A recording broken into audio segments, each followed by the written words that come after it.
Hola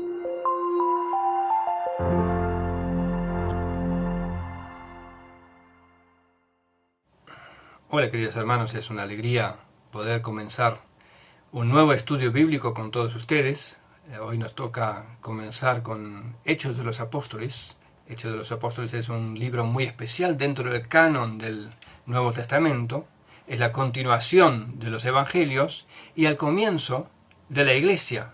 Nos muestra cómo el cumplimiento de la promesa del Señor Jesús, de que el Evangelio sería predicado en todo el mundo, se hizo realidad. Y sin el libro de los Hechos, nosotros no tendríamos el contexto en el cual fueron escritas las cartas, o la mayor parte de las cartas. Nos encontraríamos después de terminar los Evangelios, de repente con la carta de Pablo a los romanos. ¿Y quién es Pablo? ¿Y por qué escribir una carta a Roma? ¿Qué hay ahí que amerita escribir una carta?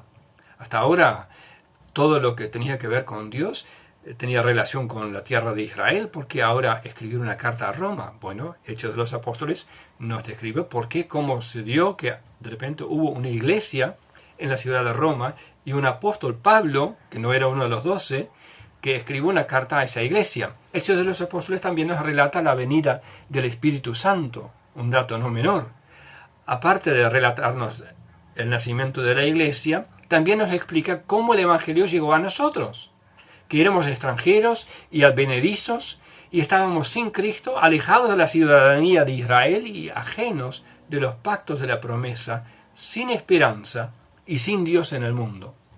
Vemos en Hechos el rol decisivo del apóstol Pedro, no como papa en Roma, sino como instrumento de Dios para abrir el reino de Dios, primero al pueblo de Israel en el día de Pentecostés, luego a los samaritanos, Hechos capítulo 8, y luego a los gentiles, cuando predica el Evangelio a Cornelio en Hechos capítulo 11. 3 veces el apóstol Pedro pudo usar estas llaves que el Señor Jesús le había dado para abrir el reino a un nuevo grupo de gente en la historia de la salvación. Luego del capítulo 12, Pedro prácticamente desaparece de la pantalla y vemos entrar en escena al apóstol Pablo, que hasta el último capítulo de Hechos vamos a seguir las vivencias del apóstol Pablo. Vemos cómo la iglesia comienza en Jerusalén, llega a Samaria y luego del capítulo 12 seguirá expandiéndose hasta el fin del mundo. Ahora vamos a leer los primeros versículos de Hechos capítulo 1 y vamos a quedar hoy hasta el versículo 5.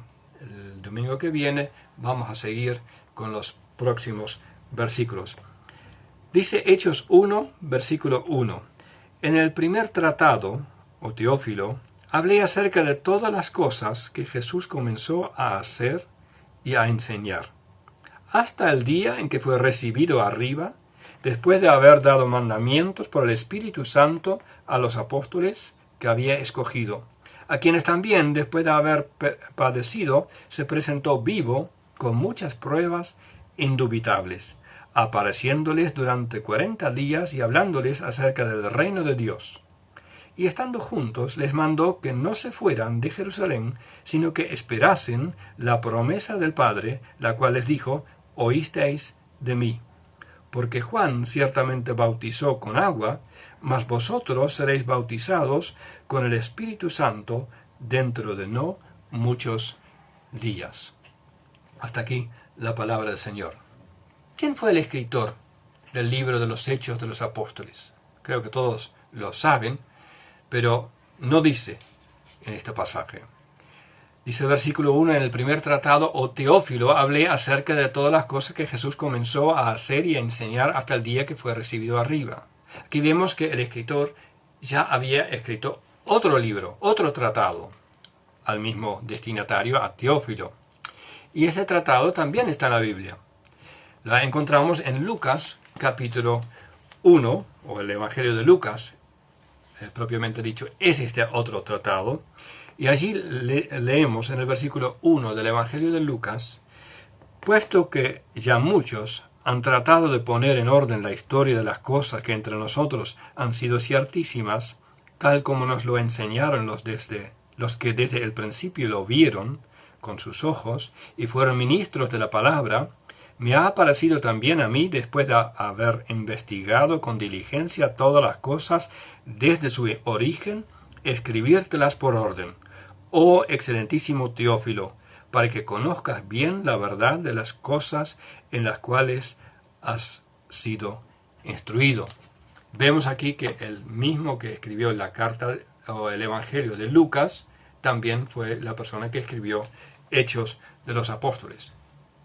Lucas, el médico amado.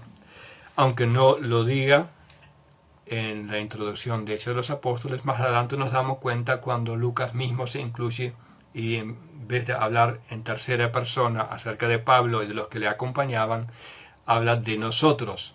La Biblia no es un conjunto de mitologías o de historias mal recordadas. Vemos acá que hay un médico que meticulosamente hizo una investigación y escribió ordenadamente todo lo que sucedió con el Señor Jesús y luego también con los apóstoles en Hechos de los Apóstoles. Era la verdadera historia como Dios la hizo escribir y como Dios quiso que nosotros la recibiéramos. El libro de Hechos termina, como ya dije anteriormente, en el capítulo 28, versículo 30, con Pablo en Roma, donde leemos que Pablo permaneció 2 años enteros en una casa alquilada y recibía a todos los que a él venían, predicando el reino de Dios y enseñando acerca del Señor Jesucristo abiertamente y sin impedimento. Por lo tanto, debe haber sido antes del incendio de Roma, porque después comenzó una terrible persecución bajo Nerón, y de esto no se hace ninguna mención. Pablo tenía plena libertad, así que antes del año 64, aproximadamente el año 63. Lucas mismo acompañó al apóstol Pablo en su segundo viaje misionero y estuvo con él en Roma, de donde también envió saludos a los colosenses, por ejemplo. En Colosenses 4:14 leemos: os saluda Lucas, el médico amado, y Demas. Y luego en segunda de Timoteo, capítulo 4, leemos que Demas me ha desamparado, se lamenta Pablo, amando este mundo. Y se ha ido a Tesalónica. Crescente fue a Galacia y Tito a Dalmacia. Solo Lucas está conmigo. Lucas anotó todo esto para un hermano de nombre Teófilo, que posiblemente vivía en Antioquía. Esto dice la tradición. Algunos dicen que él vivía en Roma, otros suponen que él vivía en Antioquía y que fue un oficial romano de alto rango, por eso también excelentísimo. El nombre Teófilo significa el que ama a Dios, y en ese sentido el tratado también es dirigido a nosotros, los que amamos a Dios. Pero Teófilo era un personaje histórico que vivió en aquel tiempo, y a él Lucas dirige todo este libro, Hechos de los Apóstoles. En el primer tratado, leímos el versículo 1 de Hechos 1, oh Teófilo, hablé acerca de todas las cosas que Jesús comenzó a hacer y a enseñar. Y este segundo tratado es la continuación del obrar y de la enseñanza de Cristo a través del Espíritu Santo. Es el cumplimiento de la promesa del Señor Jesús a sus discípulos en Juan 16, versículo 12, donde dijo: aún tengo muchas cosas que deciros, pero ahora no la podéis sobrellevar. Pero cuando venga el Espíritu de verdad, Él os guiará a toda la verdad, porque no hablará por su propia cuenta, sino que hablará todo lo que oyere, y os hará saber las cosas que habrán de venir. Él me glorificará, porque tomará de lo mío y os lo hará saber. En Hechos de los Apóstoles vemos cómo luego de Pentecostés la obra de Cristo continúa en el poder del Espíritu Santo a través de los apóstoles. Es la obra de Cristo que continúa. Por eso también el Señor Jesús dice: el Espíritu Santo tomará de lo mío y os lo hará saber. Es la obra de Cristo, la enseñanza de Cristo que el Espíritu Santo transmite a los apóstoles. Vemos este obrar del Espíritu en una manera muy especial en la etapa fundacional de la Iglesia y en la inspiración y formación del Nuevo Testamento. Tenemos que tener bien en claro que este fue un tiempo especial, un tiempo también de transición. Hay cosas que ocurrieron en Hechos de los Apóstoles que fueron únicos, que no se repiten en la historia, por lo cual tampoco podemos sacar doctrinas de Hechos de los Apóstoles y aplicarlo a nosotros como si tuviésemos que repetir las mismas experiencias que ellos. Sí, el tremendo testimonio y las ganas de testificar del Señor Jesús son cosas que podemos aprender de aquellos tiempos. Y también nosotros estamos llamados a hacer la obra de Cristo. Los apóstoles, Hechos de los Apóstoles, Hechos del Espíritu Santo, a través de los apóstoles, los hechos del Señor Jesús, que hacía mediante el Espíritu Santo, a través de los apóstoles, los quiere hacer también hoy a través de nosotros.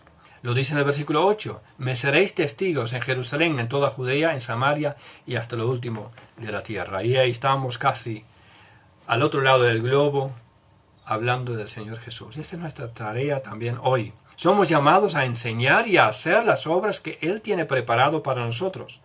Hoy día hay una falta de interés en enseñanza bíblica. La gente muchas veces prefiere hechos y no palabras, pero las dos van juntas. El Señor Jesús hacía lo que Él decía, y en todo lo que Él hacía cumplía la palabra de Dios. Estos dos van siempre juntos. Sus hechos lo hacía en la autoridad de la palabra de Dios, y sus palabras tenían la fuerza de su ejemplo. Sus hechos confirmaban lo que Él decía. ¿Cuánta importancia dio el Señor Jesús a la enseñanza? 3 años soportó a sus discípulos haciendo discipulado. Y aún después de la resurrección siguió hablándoles del reino de Dios. Nosotros, si queremos hacer la obra de Cristo, debemos tener el oído de un discípulo. Leemos en Isaías, capítulo 50, en Biblia de las Américas, mañana tras mañana me despierta mi oído para escuchar como los discípulos. No solo somos llamados a aprender de Él y a enseñar a otros, sino también a hacer lo que Él dice, a ser ejemplo. Si la palabra de Dios no nos cambia a nosotros, ¿cómo podemos esperar que cambie a los demás? Para ser testigos de Cristo y continuar su obra, debemos en primer lugar tener una visión correcta de quién es Cristo, qué hizo Él y qué tenemos en Cristo. Leemos en el versículo 3 de Hechos de los Apóstoles, capítulo 1, a quienes también después de haber padecido, presentó vivo, con muchas pruebas indubitables, apareciéndoles durante 40 días y hablándoles acerca del reino de Dios. Los discípulos habían visto a Cristo resucitado y estaban convencidos y impactados por su manifestación, de tal manera que ni la persecución ni el desgaste físico o emocional les podía desviar de proclamar a Cristo. La resurrección de Cristo marca un antes y después en la historia. El mismo Jacobo y Judas, hermanos del Señor Jesús, que no creían en Jesús, después de la resurrección se convirtieron en testigos de la resurrección, en discípulos de Cristo. Es como dice este himno, porque Él vive, triunfaré mañana. La resurrección realmente cambió todo. El Señor Jesús, después de haber padecido, se presentó vivo con muchas pruebas indubitables.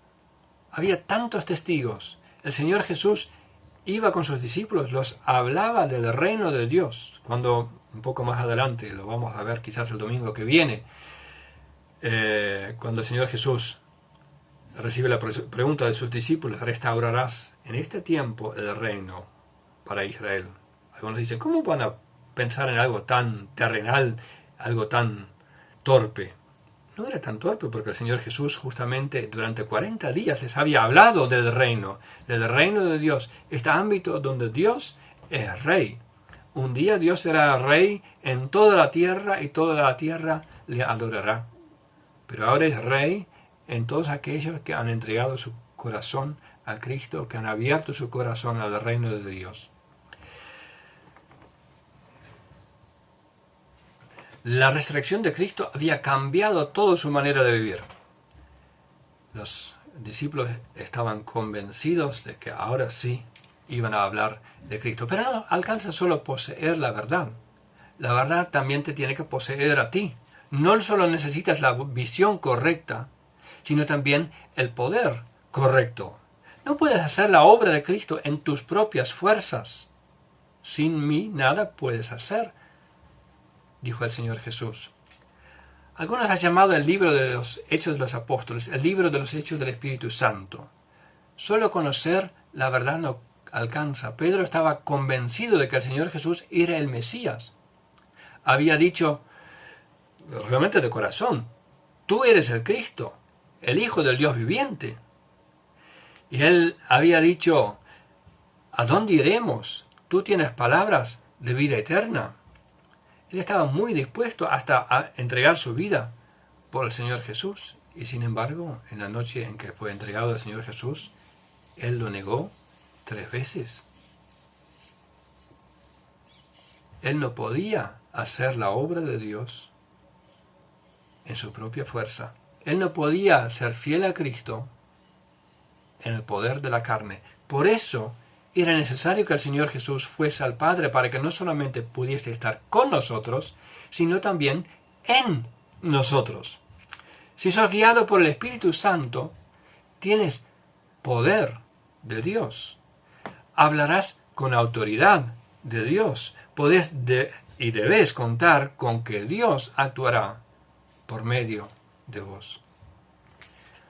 Leemos en el versículo 4, y estando juntos, les mandó que no se fueran de Jerusalén, sino que esperasen la promesa del Padre, la cual les dijo, oísteis de mí. Primero deberían esperar. ¿Esperar a qué? A la promesa del Padre. En Números 11, Moisés escuchó de Josué, vino alguien corriendo al campamento, dijo, es la Dimedas que están profetizando. Y Josué pensó, bueno, esto es malo para Moisés porque este es tipo competencia. Y dijo entonces a Moisés, impedíselo. Y Moisés respondió, ¿cómo quisiera que todo el pueblo del Señor profetizara y que el Señor pusiera su espíritu en todos ellos? Años más tarde, por boca de Joel, había anunciado Dios, derramaré mi espíritu sobre toda carne y profetizarán vuestros hijos y vuestras hijas. Y luego el Señor Jesús, en Juan capítulo 14, anuncia la venida de otro Consolador, del mismo orden, pero otro.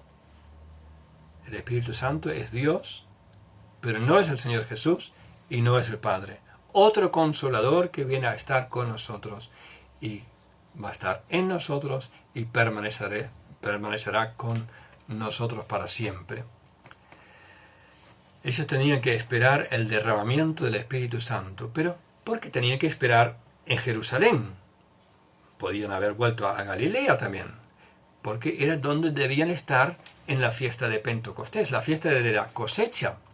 Era una de las 3 fiestas anuales donde todo Israel tenía que reunirse en Jerusalén 3 veces al año. 3 veces al año el pueblo de Israel se reunía en Jerusalén, una vez para la Pascua, una vez para Pentecostés y una vez para Tabernáculos. Y este día de Pentecostés, miles y miles de judíos venían de todos los rincones de la tierra para estar allí en Jerusalén y festejar la cosecha, festejar al Dios de Israel, festejar también la recepción de la ley, que según la tradición judía era también el día de Pentecostés.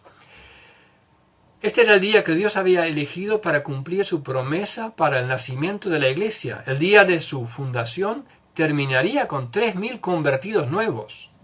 Este es mucho mejor que chambonear en tu propia fuerza, ¿no es cierto? Esperar en Él y poder actuar en el poder del Espíritu de Dios, en el momento y en el lugar que Dios indica. Esto fue lo que sucedió allí. Tuvieron que esperar en Jerusalén hasta que Dios dijo, este es el momento. Esperar no significa no hacer nada. Vamos a leer más adelante en Hechos de los Apóstoles que ellos perseveraban unidos en oración en este tiempo. Estaban orando todo el tiempo buscando la voluntad de Dios, mostrando su dependencia de Dios. Vamos al versículo 5. Porque Juan ciertamente bautizó con agua, mas vosotros seréis bautizados con el Espíritu Santo dentro de no muchos días. Bautizados con el Espíritu. Sí, en este momento el Espíritu Santo vendría a vivir en cada uno de ellos. Pero en este momento ellos también iban a ser sumergidos por el Espíritu Santo en un solo cuerpo. Se transformarían en la iglesia, en el cuerpo de Cristo.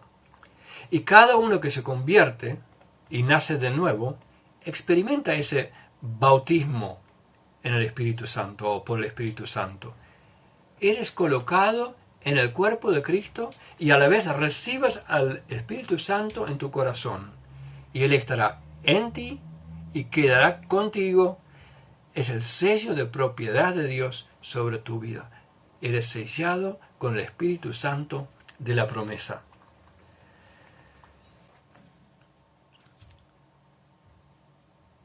De este bautismo por el Espíritu Santo leemos también en la primera carta de Pablo a los Corintios, en 1 Corintios capítulo 12, versículos 12 y 13. Allí leemos: porque así como el cuerpo es uno y tiene muchos miembros, pero todos los miembros del cuerpo, siendo muchos, son un solo cuerpo, así también Cristo. Porque por un solo Espíritu fuimos todos bautizados en un cuerpo, sean judíos o griegos, sean esclavos o libres, y a todos se nos dio a beber de un mismo Espíritu. Este es el milagro de Pentecostés. Y con esto arranca prácticamente el libro de Hechos de los Apóstoles. Es un libro fascinante y realmente espero que esta fantástica realidad se hace cada vez más visible en nosotros como congregación. En la medida en que vayamos avanzando en el estudio de Hechos de los Apóstoles, que podamos también ver estas características en nuestras propias vidas. El poder del Espíritu Santo obrando en nuestras vidas, cambiándonos desde adentro hacia afuera y poniéndonos de bendición para otros. Quiera Dios que este estudio nos impulse a hacer aquellas cosas que el Espíritu Santo quiera hacer en nuestro barrio y en nuestras vidas. Que así sea. Dios les bendiga a todos.